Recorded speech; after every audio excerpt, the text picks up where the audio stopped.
La Reina de la Oscuridad. Dragonlance, Crónicas de la Dragonlance 3. Margaret Wise and Tracy Hickman. Poemas, Michael Williams. Audiolibro editado por El Amo del Calabozo. 2019. Libro sexto. Capítulo primero. Huida de la oscuridad a las tinieblas. El oficial del ejército de los dragones descendió despacio la escalera del segundo piso de la posada. La brisa salada. Era pasada la medianoche y la mayoría de los huéspedes se habían acostado.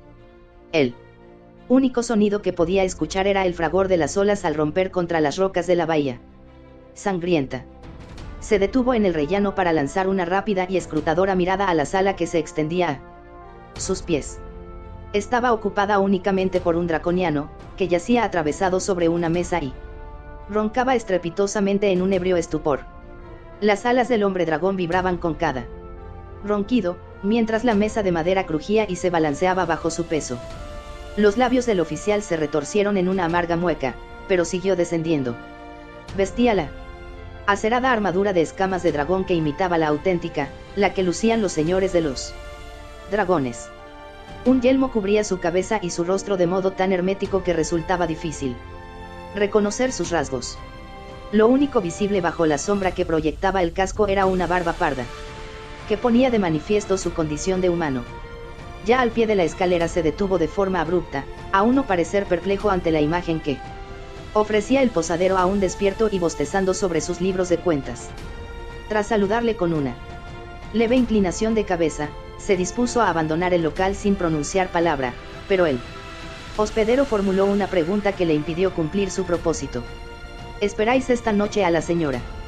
El oficial hizo una pausa para girarse, aunque manteniendo el rostro apartado, y empezó a ajustarse un par de guantes.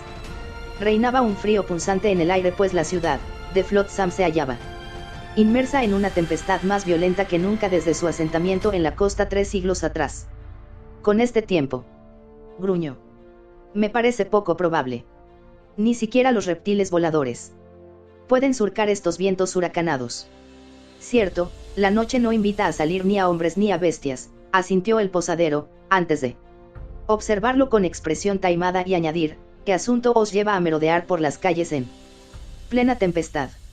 No creo que sea asunto tuyo lo que haga o deje de hacer, respondió el interpelado, lanzando una mirada poco amistosa al curioso hospedero. No os ofendáis, no pretendía molestaros, se apresuró a disculparse el tosco individuo, a la vez que alzaba los brazos para detener un esperado manotón. Solo quería saberlo por si la señora del dragón regresa y os echa de menos, de ese modo podría informarle de vuestro paradero. No será necesario. Le he dejado una nota, explicando mi ausencia. Además, volveré antes de que amanezca. Necesito tomar el aire, eso es todo. No lo dudo, exclamó el posadero con una pícara sonrisa.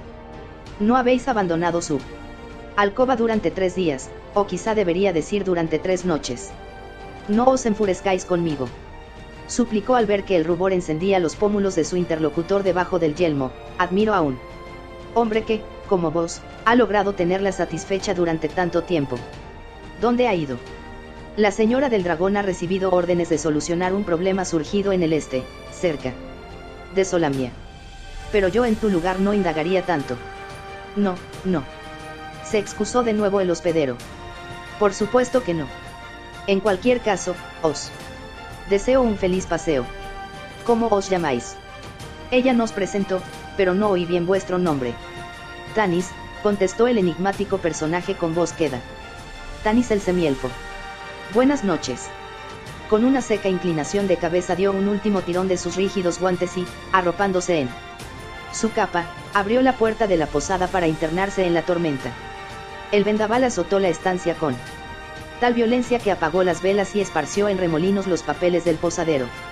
Durante un momento el oficial tuvo que luchar contra el batiente de la puerta, mientras el dueño del albergue lanzaba imprecaciones y trataba de recuperar sus zozobrantes libros de cuentas. Al fin logró cerrar de un brusco portazo devolviendo a la sala su paz, silencio, y acogedor ambiente. El posadero lo espió cuando pasó junto al ventanal con la cabeza gacha para protegerse del viento y la capa ondeando tras su espalda. Había también otra figura que vigilaba al semielfo. En el mismo instante en que se cerró la puerta, el ebrio draconiano alzó la cabeza y exhibió sus refulgentes ojos reptilianos. Acto seguido se levantó de la mesa con pasos sigilosos, pero al mismo tiempo rápidos y certeros, se acercó a la ventana y la abrió, deslizándose sobre sus garras posteriores para asomarse al exterior. Durante unos segundos permaneció a la espera, antes de abrir a su vez la puerta y desaparecer en la tormenta. A través de la vidriera el posadero vio cómo el draconiano se alejaba en la misma dirección que el oficial del ejército de los dragones. Estiró la cabeza para, siempre a través del cristal, escudriñar la noche. En el exterior reinaba una inquietante oscuridad, las altas farolas de hierro donde flameaban las antorchas untadas de brea se desdibujaban bajo los oscilantes chisporroteos castigados por el viento y la persistente lluvia. Sin embargo, el hospedero creyó distinguir cómo el hombre se adentraba en una calleja que conducía al centro de la ciudad portuaria y el draconiano, arrebujado en las sombras, lo seguía a una distancia prudencial. Meneando la cabeza, el tosco individuo despertó al vigilante nocturno, que dormitaba en una silla detrás del mostrador. Tengo el presentimiento de que la señora del dragón volverá esta noche, con o sin tormenta. Susurró al embotado ciervo. Despiértame si viene. Con un estremecimiento dirigió una nueva mirada hacia la inclemente noche, perfilándose en su mente las imágenes del oficial que ahora recorría las calles desiertas de Flotsam y del draconiano, que lo acechaba amparado en la negrura. Pensando lo mejor, déjame dormir, rectificó. Aquella noche la tempestad había cerrado las puertas de la ciudad. Las tabernas, que solían permanecer abiertas hasta que los primeros albores del día se filtraban por sus empañadas ventanas, habían atrancado sus accesos para aislarse del viento. Las calles estaban vacías, nadie se aventuraba a exponerse a las fuertes ráfagas que podían derribar a un hombre y traspasar los ropajes más cálidos. Con su punzante gile, Tanis caminaba deprisa, con la cabeza gacha, manteniéndose lo más cerca posible de los sombríos edificios que detenían la fuerza del huracán. Pronto su barba se ribeteó de escarcha, mientras el aguanieve clavaba dolorosos aguijones en su rostro. El semielfo tiritaba sin cesar, maldiciendo el gélido contacto que establecía el frío metal de la armadura contra su piel. Volvía de vez en cuando la mirada para cerciorarse de que nadie se había tomado un inusitado interés en vigilar su partida del albergue, pero su visión era casi nula. La nieve y el agua se arremolinaban en torno a él con tal virulencia que apenas vislumbraba los contornos de los altos edificios que se erguían en la penumbra, así que menos aún podía atisbar a ninguna criatura. Pasado un rato, decidió que lo mejor sería concentrarse en encontrar su camino en la fantasmal ciudad. Se sentía tan entumecido a causa del frío que dejó de preocuparle si le seguían. Hacía pocos días que se hallaba en Flotsam, 4 para ser exactos. Y la mayoría del tiempo lo había pasado con ella. Intentó apartar aquellos pensamientos de su mente mientras escudriñaba las enseñas callejeras a través de la lluvia. Solo tenía una vaga noción de su ruta, sabía que sus compañeros estaban hospedados en una posada de las afueras, lejos del puerto, de las tabernas y burdeles. Por un momento se preguntó con desaliento qué haría si se perdía. No se atrevería a indagar sobre su paradero. De pronto la encontró. Tras avanzar a trompicones por las desoladas calles, resbalando en el hielo, casi rompió en sollozos de alivio cuando vio la enseña salvajemente azotada por el viento. No recordaba el nombre, pero lo reconoció al leerlo: Los Muelles. Pensó que era un nombre estúpido para un albergue, mientras temblaba con tal agitación que apenas podía asir el picaporte. Al fin tiró de él y logró abrir, en el mismo momento en que una violenta ráfaga envolvía su cuerpo para arrastrarlo al interior. No sin esfuerzo, recobró el equilibrio y cerró la puerta. No había vigilante nocturno en un lugar tan destartalado, pero, a la vez del humeante fuego que crepitaba en la sucia chimenea, vio una vela tumbada sobre el mostrador, destinada al parecer a los huéspedes que volvían a altas horas de la noche. Pasados los primeros segundos consiguió dar una cierta flexibilidad a sus entumecidos dedos, encendió la candela y subió la escalera iluminado por su tenue llama. Si se hubiera vuelto para asomarse a la ventana, habría visto acurrucarse a una figura en un portal de la acera de enfrente. Pero no lo hizo porque su atención estaba fija en la escalera. Caramón. El fornido guerrero se incorporó como impulsado por un resorte para aferrar su espada, antes incluso de girar la cabeza y lanzar una inquisitiva mirada a su hermano. «He oído un ruido en el pasillo», susurró Raistlin. El repiqueteo que produce una vaina al entrechocar con su armadura. Caramon meneó la cabeza en un intento de despejar su dormida mente, y se apresuró a levantarse del lecho con la espada enarbolada. Avanzó entonces hacia la puerta con paso sigiloso, hasta que también él oyó el ruido que había estorbado el ligero sueño de su hermano. Un hombre cubierto con una armadura caminaba en silencio por el pasillo que jalonaba las habitaciones, y el resplandor de la vela con la que se alumbraba se dibujó con total nitidez en el quicio de la puerta. El tintineo se interrumpió justo delante de su alcoba. Cerrando los dedos en tomo a su empuñadura, Caramon hizo una señal a su hermano y este último se apresuró a asentir y cobijarse en la penumbra. Su mirada estaba abstraída, sin duda preparaba un encantamiento.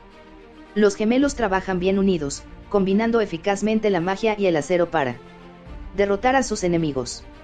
La llama de la vela osciló con cierta violencia, y quedó patente que el misterioso personaje del pasillo se la cambiaba de mano a fin de liberarla de la espada.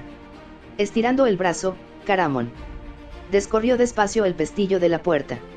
Esperó unos segundos, pero no ocurrió nada. El desconocido titubeaba, preguntándose quizás si no se habría equivocado de estancia. No tardará en comprobarlo, pensó el corpulento hombretón. El guerrero abrió con una brusca sacudida y, esquivando la recia hoja de madera, apresó a la oscura figura y la arrastró hasta el interior. Con toda la fuerza de sus robustos brazos, arrojó al suelo al individuo de la armadura. También la vela cayó, extinguiéndose su llama en la fundida cera.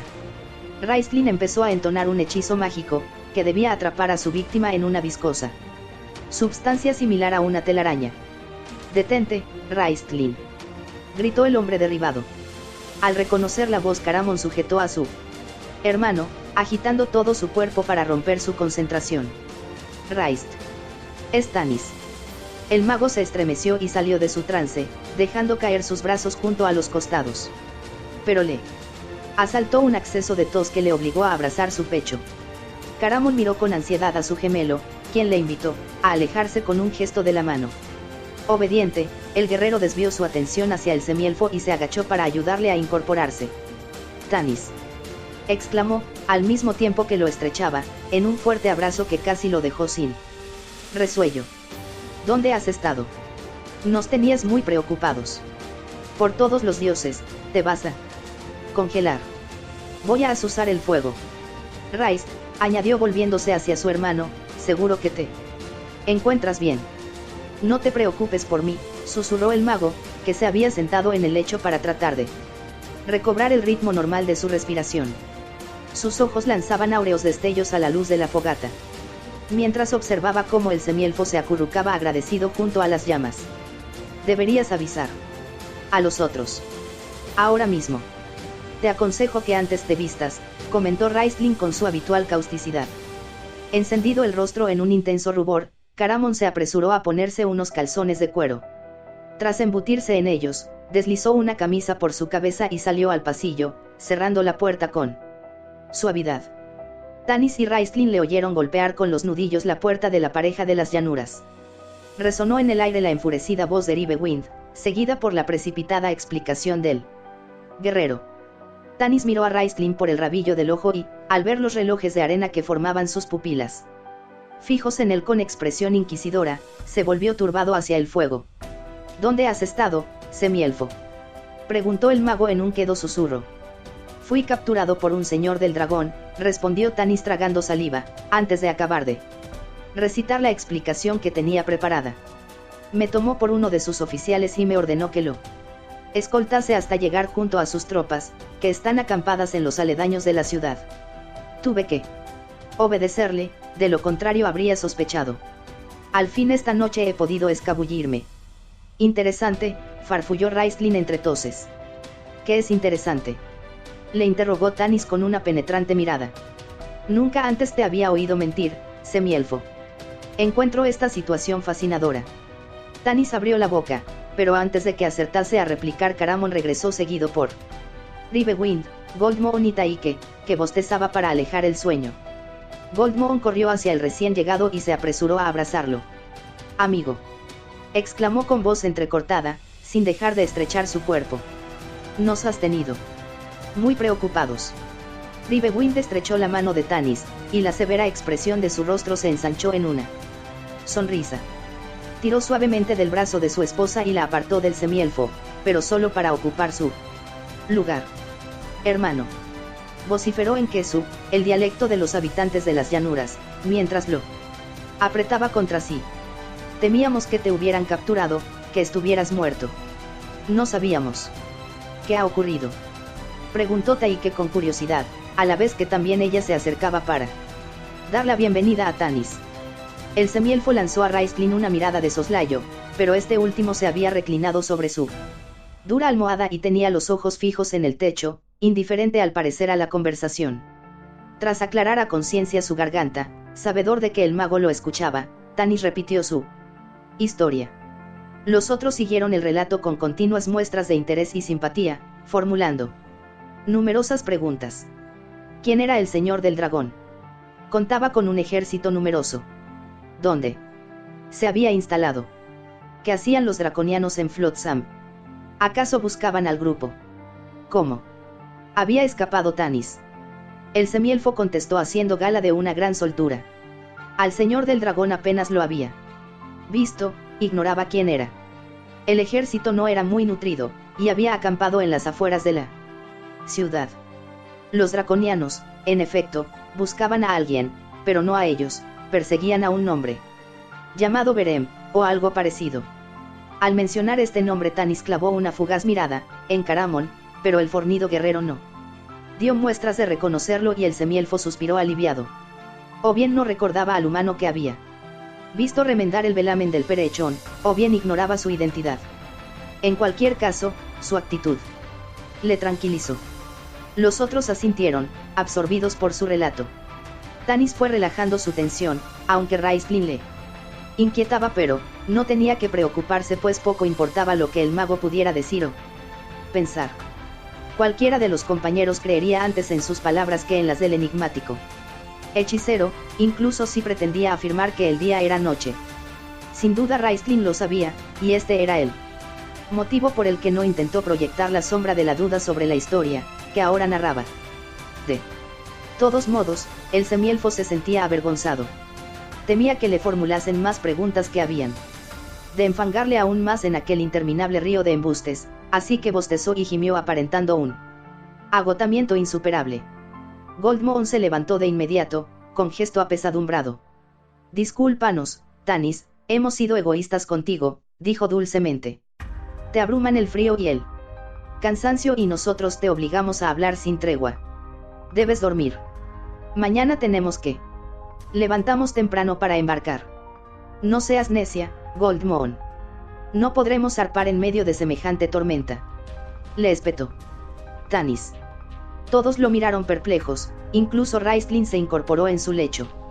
El reproche empañó los ojos de Goldmoon, a la vez que sus rasgos se endurecían como si quisieran recordarle que nadie debía hablarle en aquellos términos. Rivewind se acercó a ella con expresión turbada. El silencio se hizo tenso, hasta que al fin Caramon se aclaró la garganta con un brusco carraspeo.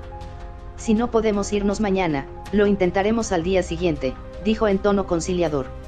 «No te preocupes, Tanis, los draconianos no saldrán mientras dure el mal tiempo. Estamos a salvo». «Lo sé, y lamento haber hablado así», farfulló. «No era mi intención ofenderte, Goldmoon. Los nervios me han jugado una mala pasada. Estoy tan agotado que no puedo pensar con claridad. Será mejor que vaya a mi habitación y me acueste». «El posadero se la ha alquilado a otro huésped», explicó Caramon, y se apresuró a añadir. «Pero puedes dormir aquí, Tanis, te cedo mi cama». «No, con el suelo me basta». Evitando la mirada de Goldmoon, el semielfo empezó a desprenderse de su armadura de escamas con los ojos fijos en los torpes movimientos de sus manos. «Que duermas bien, amigo», dijo ella con voz queda. Al captar la preocupación que delataban sus palabras, imaginó que intercambiaba compasivas miradas con Rivewind.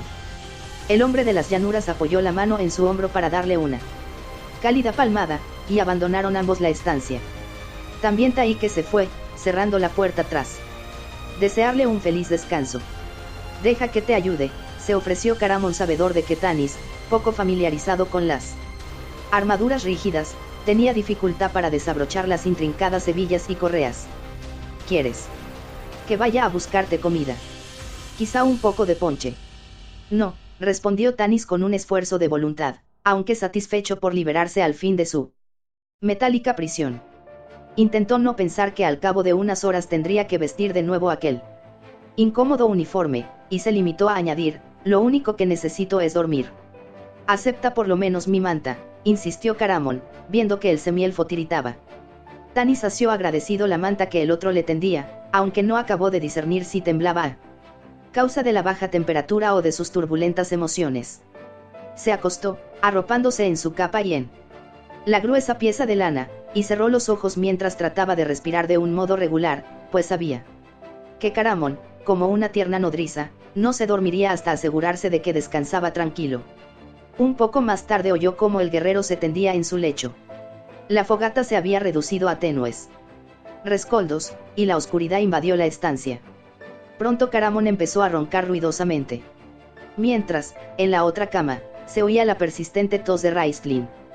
Cuando tuvo la total certeza de que ambos gemelos dormían, Tanis estiró su arrebujado cuerpo y, tras colocar las manos debajo de su cabeza, permaneció despierto con la mirada perdida en la penumbra. Casi había amanecido cuando la señora del dragón llegó a la brisa salada. El vigilante se percató de inmediato de su iracundo humor, pues abrió la puerta con más violencia que los vientos tormentosos y lanzó una fulgurante mirada al local, como si su acogedor y caldeado ambiente le resultaran ofensivos. Parecía una prolongación del huracán que rugía en el exterior, siendo ella y no las intempestivas ráfagas la que hizo oscilar las llamas de las velas, y también fue ella quien envolvió la sala en la negrura. El vigilante nocturno se apresuró a hincar la rodilla frente a tal aparición, pero los ojos de Kitiara no se dignaron mirarle, ya que estaban observando a un draconiano que permanecía sentado junto a una mesa y que le dio a entender, mediante un destello casi imperceptible en sus negras pupilas reptilianas, que algo iba mal. Tras su espantosa máscara, los ojos de la señora del dragón se encogieron hasta convertirse en meras rendijas de las que emanaba una alarmante frialdad. Durante unos segundos se mantuvo inmóvil en el dintel, ignorando el gélido viento que se filtraba en la posada y agitaba la capa en torno a su espalda. Subamos, dijo al fin, con brusquedad, al draconiano. La criatura asintió en silencio y la siguió, produciendo crujidos con sus garras en los listones de madera. «Hay algo que...» empezó a ofrecer el vigilante, pero se interrumpió a causa del estremecimiento que le causó la puerta al cerrarse de forma violenta. «No», rugió Kitiara. Apoyando la mano en la empuñadura de su espada, pasó junto al tembloroso hombrecillo sin mirarle y subió la escalera hacia sus habitaciones. El vigilante se hundió, conmocionado, en su silla. La señora del dragón introdujo la llave en la cerradura y abrió la puerta para inspeccionarla. Estancia desde el umbral. Estaba vacía. El draconiano aguardaba a su espalda, tranquilo y callado. Enfurecida, Kitiara tiró violentamente de las sujeciones de su máscara y la arrancó de su rostro, antes de lanzarla sobre el lecho y ordenar, sin volver la cabeza: «Entra y cierra la puerta». El draconiano obedeció, tratando de actuar con suavidad para no exasperarla aún más. Kitiara no se molestó en mirar a la criatura, estaba demasiado ocupada contemplando la cama vacía. «¿De modo que se ha ido?» «Sí, señora», respondió el draconiano con voz sibilante. «Lo has seguido, tal como te encargué». «Por supuesto». El soldado acompañó su susurro con una inclinación de cabeza. «¿Dónde está?» Kitiara acarició su cabello moreno y crespo. Aún no se había girado hacia su interlocutor, así que este no tenía idea de las emociones que albergaba, si en realidad era capaz de sentir. «En una posada, señora. Se encuentra en las afueras de la ciudad y se llama Los Muelles. Con otra mujer». Su voz delataba una tensión interior. «No lo creo», el draconiano trató de disimular la sonrisa que afloraba a sus labios. «Al parecer tiene unos amigos hospedados en ese lugar. Se nos había informado de la presencia de forasteros en ese albergue, pero como no respondían a la descripción del hombre de la joya verde, No investigamos su identidad. ¿Hay alguien vigilándolo? Sí, señora. Se os comunicará de inmediato si él o algún otro abandona el edificio. La señora del dragón guardó unos instantes de silencio, y al fin se volvió. Su expresión era fría y tranquila, aunque una gran palidez desfiguraba su rostro. El draconiano se dijo que eran muchos los factores que podían contribuir a esa pérdida de color en los pómulos, la penosa huida de la torre del sumo sacerdote, donde se rumoreaba que había sufrido una terrible derrota, así como la inquietante aparición de la legendaria lanza Dragonlance y la de los orbs de los dragones. Además, había fracasado en su búsqueda el hombre de la joya verde, que tanto interesaba a la reina de la oscuridad y que, al parecer, había sido visto en Flotsam. La señora del dragón, comentaban. Divertidos los draconianos, no estaba exenta de preocupaciones. ¿Por qué le inquietaba tanto un simple individuo? Tenía un sinfín de amantes, en su mayoría mucho más atractivos y más ansiosos de agradarle que aquel osco semielfo. Bacaris, por ejemplo. Estoy satisfecha de ti, declaró, de pronto, Kitiara irrumpiendo en las cavilaciones del draconiano. A continuación se despojó de su armadura con su habitual impudicia y le hizo señal de alejarse, no sin añadir en una actitud muy propia de él. Serás recompensado. Ahora, déjame sola. El soldado hizo una ligera reverencia y abandonó la estancia con la cabeza gacha, aunque no ignorante de lo que sucedía. Antes de desaparecer vio que la señora del dragón lanzaba una furtiva mirada a un pergamino que yacía sobre la mesa, y que había observado al entrar. Contenía unas frases escritas en los delicados caracteres elfos. En cuanto cerró la puerta se oyó un estrépito metálico en la alcoba, producido por una pieza de armadura al ser arrojada con fuerza contra el muro. Libro sexto. Capítulo segundo. Perseguidos. El viento se extinguió con la aparición del nuevo día. El ruido monótono que provocaba el agua al gotear desde los aleros resonaba en la dolorida cabeza de Tanis, haciendo que casi anhelara el regreso del desabrido huracán. Supongo que tendremos mar rizada, dijo Caramon reflexivo. Después de haber escuchado con sumo interés las historias marineras que les contara William, el posadero de El Cerdo y el Silbido, en Port Ballyford, el guerrero se consideraba un experto en cuestiones náuticas. Ninguno de los otros le replicaba, pues desconocían los secretos del océano, y solo Raistlin lanzó a Caramon una mirada socarrona cuando éste, que había navegado en pequeños botes y en muy contadas ocasiones, empezó a hablar corno un viejo lobo de mar. Quizá no deberíamos arriesgarnos a zarpar, apuntó Taike. Debemos irnos hoy mismo, repuso Tanis con expresión sombría. Aunque sea a nado. Abandonaremos Flotsam. Los compañeros intercambiaron fugaces miradas antes de centrar su atención en Tanis que, asomado a la ventana, no les vio enarcar las cejas ni encogerse de hombros pese a tener en todo momento conciencia de ser observado. Estaban reunidos en la habitación de los hermanos. Faltaba aún una hora para que amaneciese. Pero Tanis los despertó al oír que cesaba el salvaje aullido del viento. El semielfo inhaló una bocanada de aire, antes de dar media vuelta para decir: lo lamento. Sé que mis palabras os parecerán arbitrarias, pero existen peligros que no tengo tiempo de explicaros en este momento. Lo único que puedo aseguraros es que corremos un riesgo al que nunca en nuestras vidas hemos tenido que enfrentamos. Debemos abandonar la ciudad sin perder un instante. Sintió que una nota histérica teñía su última frase, y optó por callar. Se produjo un breve silencio, que interrumpió Caramon para decir con desazón: por supuesto, Tanis, estamos de acuerdo. Nuestros Hatilous están a punto, coreó Goldmoon. Partiremos cuando tú quieras. En ese caso, vámonos, ordenó Tanis. Tengo que ir a recoger mis cosas, anunció Taike, un poco asustada. Hazlo, pero apresúrate, la urgió el semielfo. Te ayudaré, ofreció Caramon. El fornido hombretón ataviado, como Tanis, con la armadura que habían robado a los oficiales del ejército de los dragones, siguió a Taike hasta su habitación, quizá ansioso de disfrutar los últimos instantes de soledad con la muchacha. También Goldmoon y Rivewind corrieron en busca de sus pertenencias. Raistlin permaneció en la estancia, inmóvil como una estatua. Lo único que necesitaba Sus saquillos llenos de valiosos ingredientes mágicos, su bastón de mago y el orbe, estaban embutidos en su indescriptible bolsa. Tanis percibió la insistente mirada de Raistlin, y tuvo la sensación de que el mago podía traspasar la penumbra que anidaba en su alma con la enigmática luz de sus dorados ojos. Sin embargo, se obstinaba en callar. ¿Por qué?, se preguntaba enfurecido el semielfo.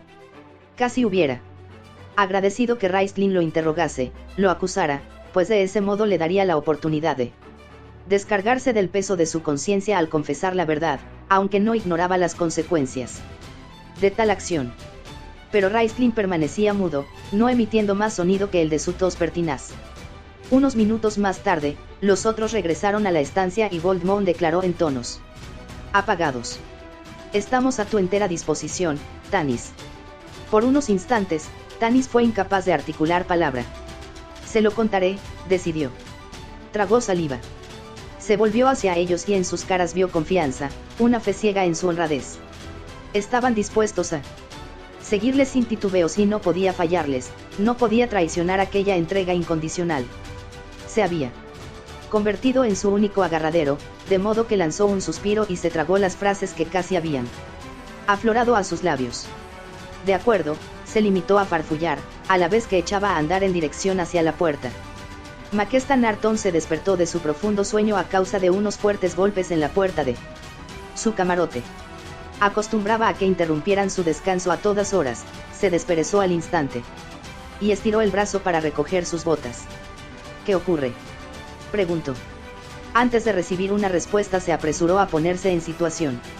Una mirada por el ojo de buey le reveló que el vendaval había cesado, pero por el balanceo de la nave comprendió que la mar estaba gruesa. «Han llegado los pasajeros», anunció una voz que reconoció como la de su primer oficial. «Marineros de agua dulce», pensó desdeñosa, suspirando y quitándose la bota que había empezado a calzarse. En voz alta ordenó, mientras volvía a acostarse: «Mandadlos a tierra. Hoy no navegaremos».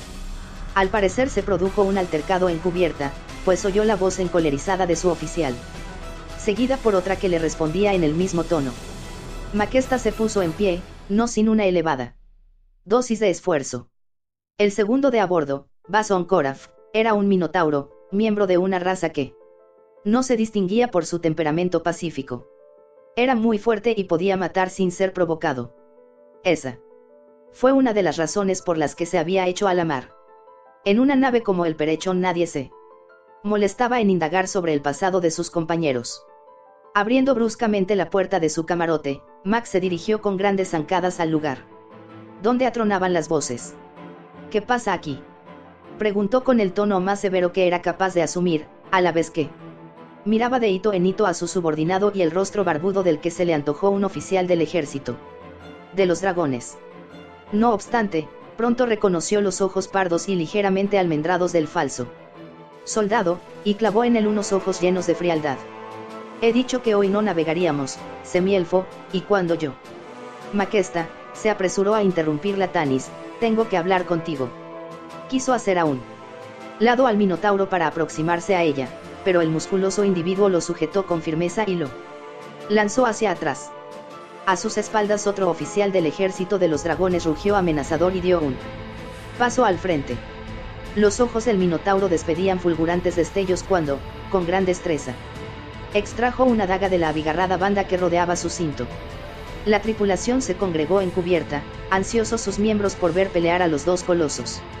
«Caramon», dijo Tanis, extendiendo su mano en un intento de contener al guerrero. «Koraf», exclamó Makesta con una iracunda mirada, destinada a recordar a su primer oficial, que se enfrentaba a pasajeros de pago que no debían ser maltratados, al menos mientras se hallasen cerca de tierra. El minotauro gruñó, pero su daga desapareció con la misma rapidez con que había salido a la luz. Un instante después dio media vuelta y se alejó un poco con ademán despreciativo entre los murmullos decepcionados pero aún alegres de la tripulación, que anticipaba una travesía interesante. Makesta ayudó a Tanis a incorporarse, escrutándolo con la misma atención con la que habría observado a un hombre deseoso de enrolarse como tripulante de su nave. Al instante se percató de que el semielfo había cambiado desde la última vez que lo viera 4 días atrás, cuando él y el hombretón que lo protegía habían zanjado el precio de sus pasajes a bordo del Perechón. Parece que haya atravesado el abismo y luego regresado a tierra firme. Sin duda la atenaza. Algún problema grave, concluyó, y no seré yo quien se lo resuelva. No estoy dispuesta a arriesgar mi barco. Sin embargo, tanto él como sus amigos habían pagado la mitad de la suma estipulada para el viaje, y Mac necesitaba el dinero. En los tiempos que corrían, a una bucanera le resultaba difícil competir con los señores de los dragones. «Ven a mi camarote», le invitó la capitana con tono arisco, mostrándole el camino. «Quédate junto a los otros, Caramon», ordenó Tanis a su compañero. El fornido humano asintió con la cabeza y lanzó una lóbrega mirada al minotauro mientras retrocedía para situarse al lado de sus amigos, que permanecían arracimados en silencio en torno a sus escasas pertenencias. Tanis siguió a Mac hasta su cabina y se introdujo como pudo en el interior de la pequeña estancia, pues 2 personas eran suficientes para abarrotarla por completo. El Perechón era una nave de firme construcción, diseñada para navegar a gran velocidad y realizar rápidas maniobras. Resultaba idónea para los menesteres de Maquesta, en los que era imprescindible entrar y salir diligentemente de los puertos a fin de descargar o recoger mercaderías que no siempre le pertenecían, y más tarde entregarlas o bien hacerse con otras. En algunas ocasiones redondeaba sus ganancias, sorprendiendo a los buques mercantes que zarpaban de Palantas o Tarsis y apoderándose de sus cargamentos antes de que acertaran a comprender lo ocurrido. Era una experta en los abordajes, los saqueos y las huidas rápidas. Era, asimismo, capaz de alcanzar en alta mar a las sólidas embarcaciones de los señores de los dragones, pero se había hecho el firme propósito de no atacarlas. La complicación radicaba en que, en los últimos tiempos esas naves solían escoltar a las mercantes, de modo que Maquesta había perdido dinero en sus viajes más recientes. Este motivo y no otro la había impulsado a transportar pasajeros, algo que nunca habría hecho en circunstancias normales. Tras desprenderse del yelmo, el semielfo se sentó frente a la mesa, o mejor dicho se derrumbó, porque no estaba acostumbrado al vaivén que las olas infligían a la nave. Maquesta permaneció de pie, equilibrándose sin esfuerzo. «¿Puede saberse qué deseas?», preguntó entre bostezos. «Ya te he dicho que hoy no podemos zarpar. El mar está. Tenemos que hacerlo», la atajó Tanis. «Mira», replicó la capitana recordándose ahora a sí misma que era un pasajero de pago para conservar la calma. «Si tienes problemas no estoy dispuesta a que me utilices para resolverlos. No arriesgaré ni mi barco ni mi tripulación. No soy yo quien está en apuros, sino tú», replicó el semielfo paralizándola con los ojos. «Yo», repitió perpleja. Tanis juntó las manos sobre la mesa y bajó la mirada. Las bruscas e incesantes sacudidas de la embarcación amarrada a su ancla, combinadas con el agotamiento de los últimos días, le producían náuseas. Al ver el tono verdoso que adquiría su tez oculta tras la barba, y los oscuros cercos que enmarcaban sus ausentes ojos, Maquesta pensó que había visto cadáveres de aspecto más saludable que el que presentaba el semielfo. «¿Qué quieres decir?», preguntó tensa. «Fui capturado por un señor del dragón hace 3 días», balbuceó Tanis en un susurro, sin apartar la vista de sus manos. «No, capturado, no es la palabra exacta. Supuso que era uno de sus hombres a causa de este uniforme, y me ordenó que lo acompañara a su campamento. Estuve con él 3 jornadas completas, y descubrí algo. Sé por qué el señor del dragón y su ejército están registrando todo Flotsam. He averiguado que, o, mejor dicho, a quién buscan. De verdad». Lo atajó Maquesta, sintiendo que el temor la invadía como una enfermedad contagiosa. «No creo que sea a ningún tripulante del Perechón. Te equivocas, persiguen al timonel». Al fin Tanis levantó la vista. «A verem. A verem», exclamó Maquesta sin dar crédito a lo que oía. «¿Por qué? Es un pobre mudo. Un retrasado. No niego su habilidad como piloto, pero eso es todo. ¿Qué puede haber hecho para provocar semejante despliegue de fuerzas contra él?» «Lo ignoro», confesó Tanis sin cesar de luchar contra sus náuseas. «No logré enterarme, ni estoy seguro de que ellos lo sepan tampoco. Pero han recibido órdenes de encontrarlo a cualquier precio y llevarlo vivo a presencia de, cerró los ojos para evitar los efectos de los agitados fanales. La reina de la oscuridad. Las primeras luces del alba se proyectaron en rayos rojizos sobre la embravecida superficie del océano. Por un instante iluminaron la bruñida tez negra de Maquesta, y un ígneo resplandor brotó de los pendientes de oro que le colgaban hasta casi rozar sus hombros. Nerviosa por la revelación del semielfo, la capitana se mesó la densa mata de cabello azabache. De pronto se le hizo un nudo en la garganta y balbuceó a la vez que un estremecimiento recorría sus vísceras. Nos desharemos de él. Lo dejaremos en tierra y contrataré a otro timonel. Escucha. Le urgió Tanis, agarrándola por el brazo para obligarla a mantener la calma. Quizá ya sepan que está a bordo. Y, aunque no sea así, si lo capturan no te librarás de su castigo. Una vez descubran que ha navegado en esta embarcación, y te aseguro que lo descubrirán pues utilizan métodos capaces de hacer hablar incluso a un mudo, os arrestarán a ti y a toda tu tripulación. Puedes imaginarte que si caes en sus manos estás perdida. Soltó su brazo, no le restaban fuerzas para inmovilizarlo por más tiempo. Siempre han actuado del mismo modo, continuó tras una breve pausa. Lo sé porque me lo contó el señor del dragón. Han destruido pueblos enteros, torturado y asesinado a sus habitantes. Cualquiera que haya mantenido relación alguna con ese hombre está sentenciado, pues temen que el mortífero secreto que guarda con tanto celo haya sido revelado y eso es algo que no van a permitir. No puedo creer que te refieras a Berem, dijo Maquesta sentándose y observando, aún incrédula, a Tanis. No han podido entrar en acción a causa de la tormenta, explicó el semielfo con voz apagada. Y además, el señor del dragón tuvo que ir a Solamnia para librar una batalla.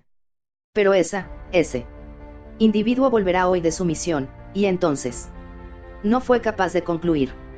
Hundió la cabeza entre sus manos en el mismo instante en que un temblor incontrolable agitaba su cuerpo. Maquesta lo miró sumida en un mar de dudas. ¿Era cierta su historia, o la había fraguado su imaginación para inducirla a que lo alejase de algún peligro? Al verle postrado en una condición lamentable sobre la mesa, pronunció un reniego. Era un juez avisado, no le quedaba otro remedio si quería controlar a sus toscos tripulantes, y comprendió que el semielfo no mentía. Al menos, no del todo. Sospechaba que le había ocultado ciertos detalles, pero el relato de Berem, por extraño que resultase, revestía visos de verismo. Pensó, incómoda, que todo aquello tenía sentido, y se maldijo a sí misma. Ella que presumía de su buen juicio, de su sapiencia, había permanecido ciega ante la enigmática figura de Berem. ¿Por qué? Sus labios se torcieron en una mueca burlona. Aquel hombre le gustaba, tenía que admitirlo. Era como un niño, cándido y alegre, y su peculiar carácter le había hecho pasar por alto su reticencia a desembarcar, su miedo a los extraños, su deseo de trabajar con piratas a pesar de haber renunciado siempre a los botines que capturaban. Se mantuvo unos momentos inmóvil, fundiéndose con el balanceo de su nave. Luego se asomó al exterior y contempló cómo el áureo reflejo del sol se borraba de la blanca espuma para desaparecer por completo, engullido por las densas nubes grisáceas. Sería peligroso salir a alta mar, pero si el viento soplaba en su dirección. Prefiero hallarme en medio del océano, murmuró, más para sí misma que para el maltrecho Tanis, antes que quedar atrapada en tierra como una rata. Resuelta a ponerse en movimiento, Max se levantó y se encaminó a la puerta. Pero oyó un gemido procedente de Tanis y, girando la cabeza, lo miró compadecida. Vamos, semielfo, le susurró, no sin cierta amabilidad, mientras rodeaba con sus brazos y lo ayudaba a incorporarse. Te sentirás mejor en cubierta, al aire libre. Además, debes explicar a tus compañeros que la nuestra no va a ser una placentera travesía por el océano. Conoces el riesgo que todos corremos. Tanis, apoyado en Maquesta, asintió con la cabeza antes de enfilar el oscilante pasillo inferior. No me lo has contado todo, de eso estoy segura, le susurró la capitana cuando, tras cerrar de un puntapié la puerta de su camarote, condujo a Tanis hasta la escalerilla que debía trepar para ascender a la cubierta principal. Sé que no es Berem la única criatura a quien busca el señor del dragón. Pero presiento que este no es el primer temporal que capeas con tu grupo, y espero por él Bien de todos que no se esfume vuestra suerte. El Perechón inició su singladura por el embravecido mar, navegando con pocas velas desplegadas. La embarcación parecía avanzar despacio pues tenía que luchar contra las olas para cubrir cada braza. Por fortuna el viento soplaba a su favor, en violentas ráfagas del suroeste que la empujaba rumbo al mar sangriento de Istar. Como los compañeros se dirigían a Calaman, situada al noroeste de Flotsam y detrás del cabo de Nordmar, apenas tenían que desviarse de la trayectoria que trazaban las corrientes, aunque el navío debía describir una curva abierta. De todos modos, a Maquesta no le importaba permanecer alejada de tierra, en realidad era lo que pretendía. Le anunció a Tanis que incluso existía la posibilidad de poner rumbo noreste y arribar a Mitras, lugar natal de los minotauros. Aunque algunas de estas criaturas luchaban en las filas de los ejércitos de los dragones, en su mayoría no habían querido jurar lealtad a la reina de la oscuridad.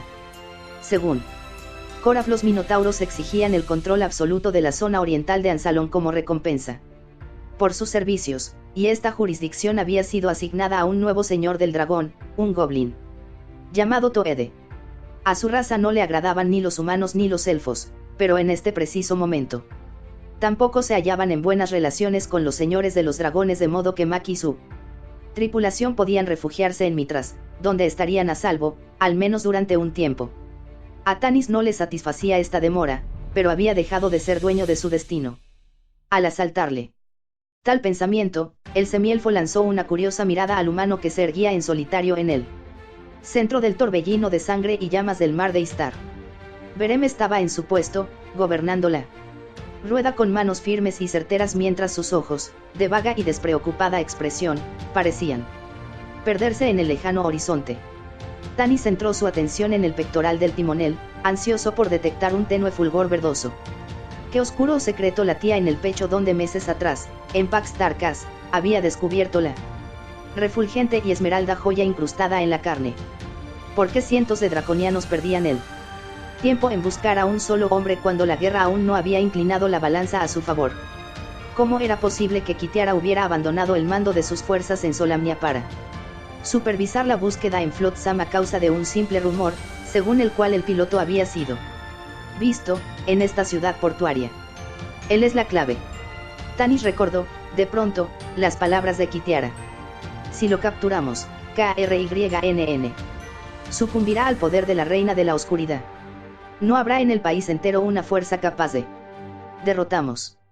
Temblando y con el estómago revuelto, Tanis observó a aquel hombre con sobrecogimiento. Berem parecía tan ajeno, tan por encima de todo.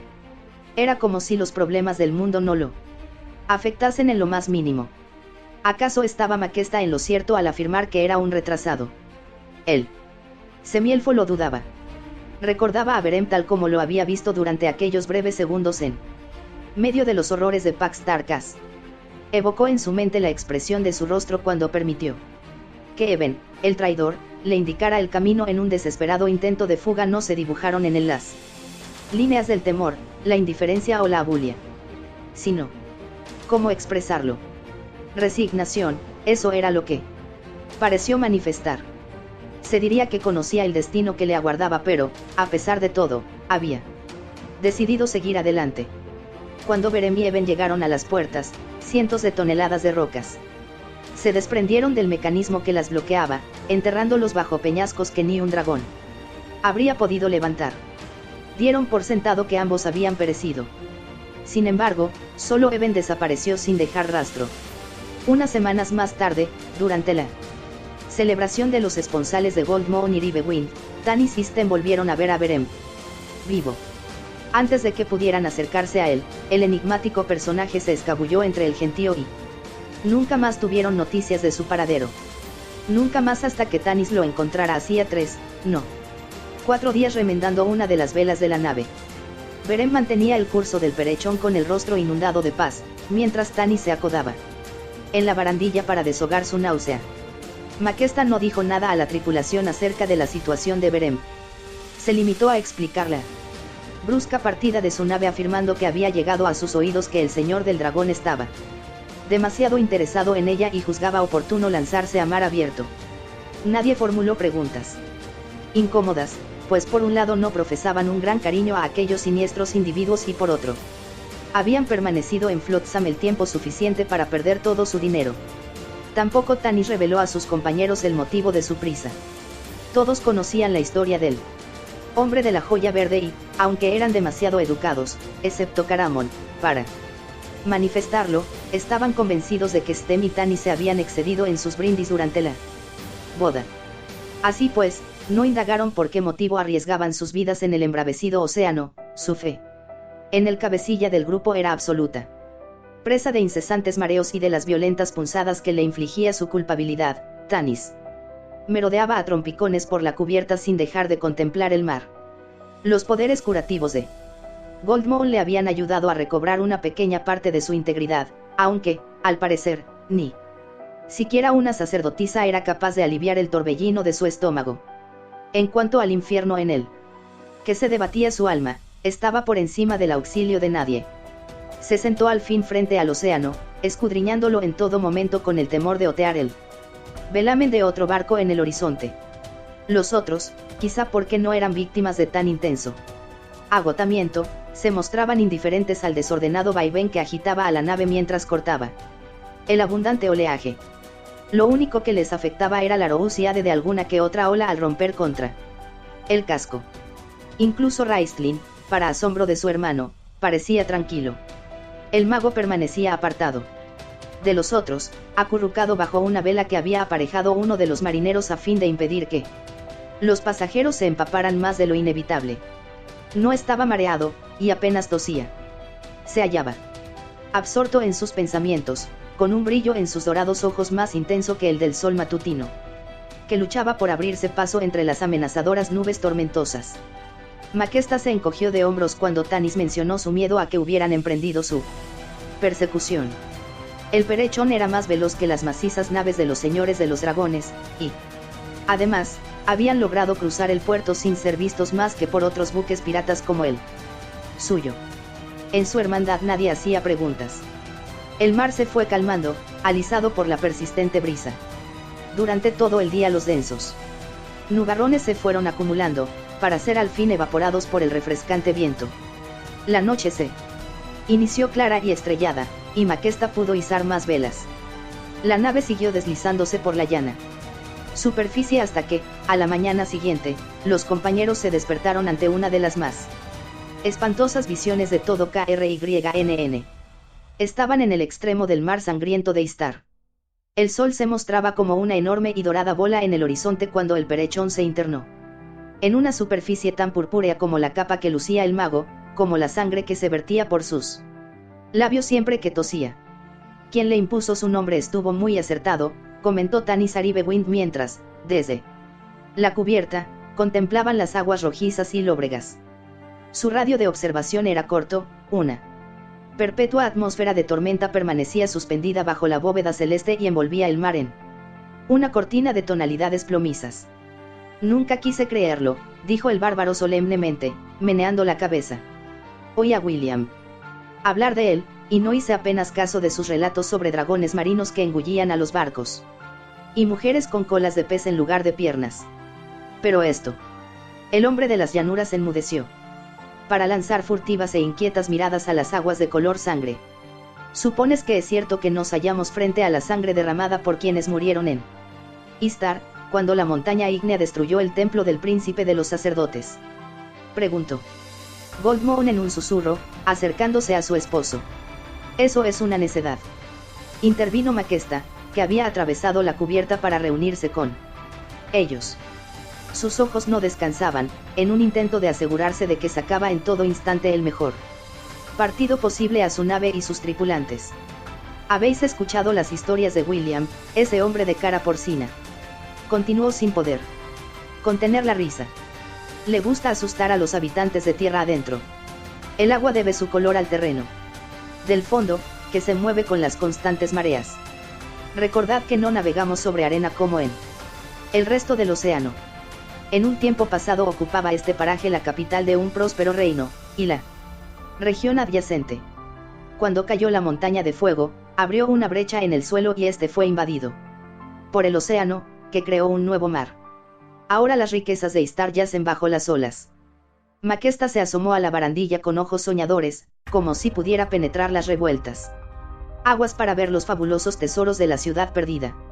Lanzó un anhelante suspiro y Goldmoon observó su morena tez con aversión, llenos sus ojos de la tristeza y del terror que le inspiraban la destrucción y pérdida de tantas vidas. No puedo creer que las mareas agiten constantemente la tierra, declaró Ribewind frunciendo el ceño. Ni tampoco las olas y las corrientes pueden ser las causantes, pues éstas no habrían impedido que el terreno acabase por asentarse. Cierto, bárbaro, admitió Maquesta alzando una mirada de admiración hacia el alto y atractivo habitante de las llanuras. No os he explicado el fenómeno porque tengo entendido que ninguno de vosotros es navegante. Pero vuestro pueblo, si no me equivoco, está formado por granjeros y por consiguiente conocéis la textura de la tierra. Si hundes la mano en el agua, palparás sus, aún, recios granos. En realidad lo que provoca todo este movimiento es, según afirman, un remolino situado en el centro del mar sangriento, dotado de una fuerza insólita y capaz de arrastrar cualquier masa en sus violentas ondas. ¿Quién sabe? Quizás se trate de otra de las imaginativas historias de William. Debo confesar que nunca lo he visto, ni tampoco las personas que han viajado conmigo, y os aseguro que he surcado estos mares desde que era una niña, pues aprendí el oficio de mi padre. De todos modos, nadie ha cometido la imprudencia de internarse en la tempestad que veis suspendida sobre el corazón de este mar. ¿Cómo llegaremos a Mitras?, gruñó Tanis. Si tus cartas de navegación son correctas, está al otro lado del mar sangriento. Arribaremos a Mitras poniendo rumbo sur, si alguien nos persigue. De lo contrario, bordearemos el extremo occidental del océano y seguiremos sin abandonar la costa hacia el norte, por el cabo Nordmar. No te preocupes, semielfo, añadió Mac agitando la mano en un ademán exagerado. Al menos podrás contar que has visto el mar sangriento, una de las maravillas del Krynn. Cuando se disponía a alejarse, Maquesta fue llamada por el vigía. He avistado una nave por el oeste. Al instante Maquesta y Coraf extrajeron sus catalejos y examinaron el horizonte de poniente. Los compañeros, por su parte, intercambiaron miradas inquietas y se agruparon. Incluso Raistlin abandonó su rincón bajo la protectora vela y cruzó la cubierta, sin cesar de escudriñar el punto indicado con sus dorados ojos. ¿Ves algún velamen?, susurró la capitana al Minotauro. No, contestó el interpelado con su tosca versión de la lengua común. No es una nave, quizá. Solo una nube. Pero avanza muy deprisa, más que cualquier tormenta que haya oteado nunca. No acertaban a distinguir sino unas manchas oscuras perfiladas en lontananza, manchas que crecían bajo sus atentas miradas. De pronto Tani sintió un punzante dolor en sus entrañas, como si le hubieran traspasado con una espada. Tan agudo y auténtico era su sufrimiento que quedó sin resuello y tuvo que agarrarse a Caramon para no caer desplomado. Los demás lo contemplaron preocupados, mientras el guerrero le rodeaba con su poderoso brazo en un intento de sostenerlo.